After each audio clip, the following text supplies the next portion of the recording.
मिरचीचा ठेचा म्हटला की सर्वांच्याच तोंडाला पाणी सुटते। आज आपण अगदी 15 ते 20 दिवस टिकणारा असा पारंपरिक पद्धतीचा गावरान ठेचा बघणार आहोत। बऱ्याच जणांना ठेचा खायला खूप आवडतो, पण तो पचनास त्रासदायक ठरतो किंवा त्याच्याने ॲसिडिटी होते।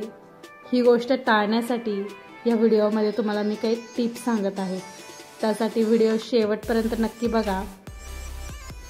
चला तर मग आज मी दाखवणार आहे छान गावरान पद्धतीचा असा मिरचीचा ठेचा, याला खरडा देखील असं म्हणतात।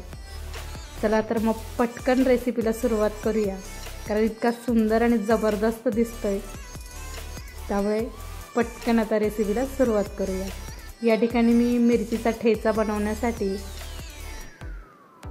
साहित्य दाखवते। इथे मी लसूण पाकळ्या व्यवस्थित सोलून घेतलेले आहे, थोडीशी कोथिंबीर घेतलेली आहे, हिरवी मिरची घेतलेली आहे, हिरवी मिरचीची देठ काढून घ्यायची, त्यानंतर 1 चमचा जिरे। या ठिकाणी आपल्याला थोडंसं तेल आणि शेंगदाणे लागणार आहे। या ठिकाणी मी शेंगदाणे खूप कमी प्रमाणात घेतले, कारण मिरचीचं प्रमाण जास्त ठेवायचं ठेचा करताना, ती तितकेच टेस्टी लागते। या ठिकाणी मी जुना लोखंडी तवा घेतलेला आहे। लोखंडी तव्यावर आपल्याला मिरचीचा ठेचा घसरून घ्यायचा आहे किंवा मॅश करून घ्यायचा आहे, त्यामुळे जुना तवा जो लोखंडी असतो तो वापरायचा, त्याच्याने चव अजून अफलातून लागते।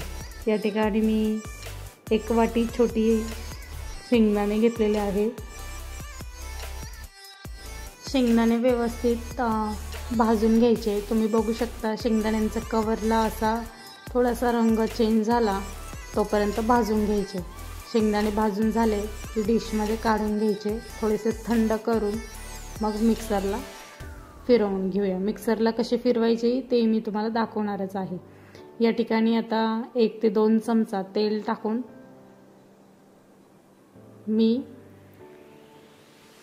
मिरची त्यावरती टाकून घेणार आहे।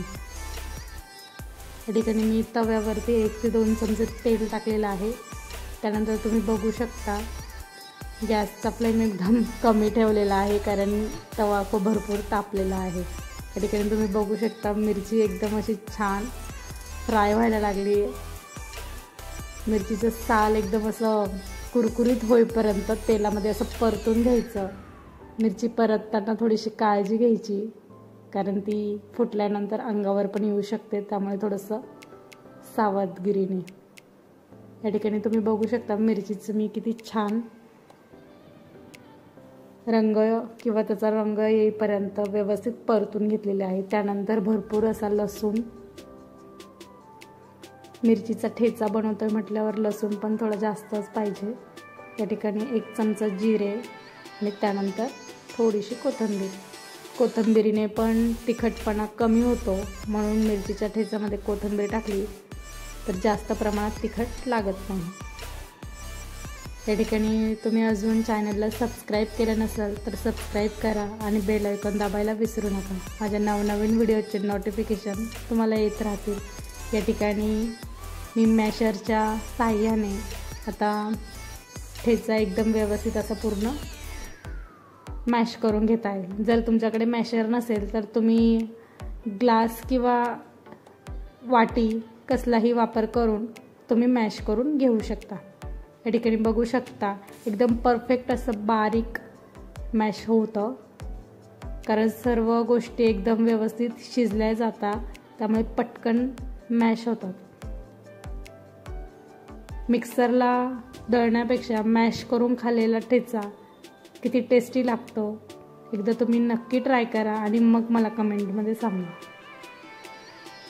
या ठिकाणी तुम्ही बघू शकता मी एकदम व्यवस्थित असा मॅश करून घेत आहे।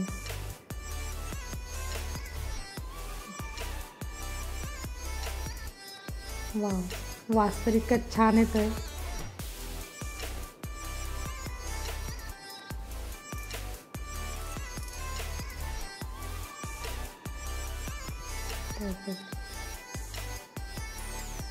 गावाकडे मिरचीचा ठेचा, भाकरी, सर्वात जुन्या पद्धती खूप छान वाटतात आणि खायलाही तितक्याच टेस्टी लागतात। या ठिकाणी तुम्ही शेंगदाणे बघू शकता, मी खूप बारीक असं केलेले नाही आहे, थोडेसे जाडसर ठेवलेले आहे नॉर्मल।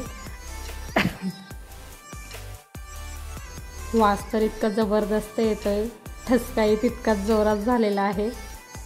या ठिकाणी शेंगदाणे व्यवस्थित असे मिक्स करून घ्यायचे। मी खूप कमी प्रमाणात शेंगदाणे टाकले, तुम्ही बघितलंय, कारण मिरचीचा ठेचा बनवतोय त्यामुळे शेंगदाण्याचं प्रमाण जास्त प्रमाणात घालायचे नाहीये। वाव, असं व्यवस्थित सर्व मिक्स झालं की वरतून चवीप्रमाणे मीठ टाकायचं। या ठिकाणी ठेचा व्यवस्थित बनवून झालेला आहे। या ठिकाणी मी तुम्हाला सांगते, पण मी काही लिंबू यामध्ये टाकलेलं नाही आहे, पण ज्यांना ॲसिडिटी किंवा पित्ताचा त्रास आहे अशांनी जर ठेचा खाल्ला त्यांच्या छातीमध्ये जळजळ होते किंवा तिखटपणा वाटतो, हे टाळण्यासाठी वरतून असं लिंबू टाकायचं आणि मग ठेचा खायचा, त्याच्याने ॲसिडिटीचा त्रास होत नाही। या ठिकाणी मी तांदळाची गरमागरम अशी भाकरी बनवलेली आहे आणि सोबत असा कांदा, वाव, फोडीचा कांदा आणि गरमागरम असा ठेचा, यासोबत तांदळाची भाकरी किंवा बाजरीची भाकरी किंवा ज्वारीची भाकरी, गरमागरम कोणतीही भाकरी खाल्ली ना तितकीच छान लागते। सोबत अशी हिरवी मिरची, भरपूर जणांना कच्ची हिरवी मिरची पण खायला आवडते, त्यामुळे एकदम साधी आणि सोपी रेसिपी आहे। नक्की ट्राय करा, कमेंटमध्ये सांगा। मस्त खा, स्वस्थ राहा।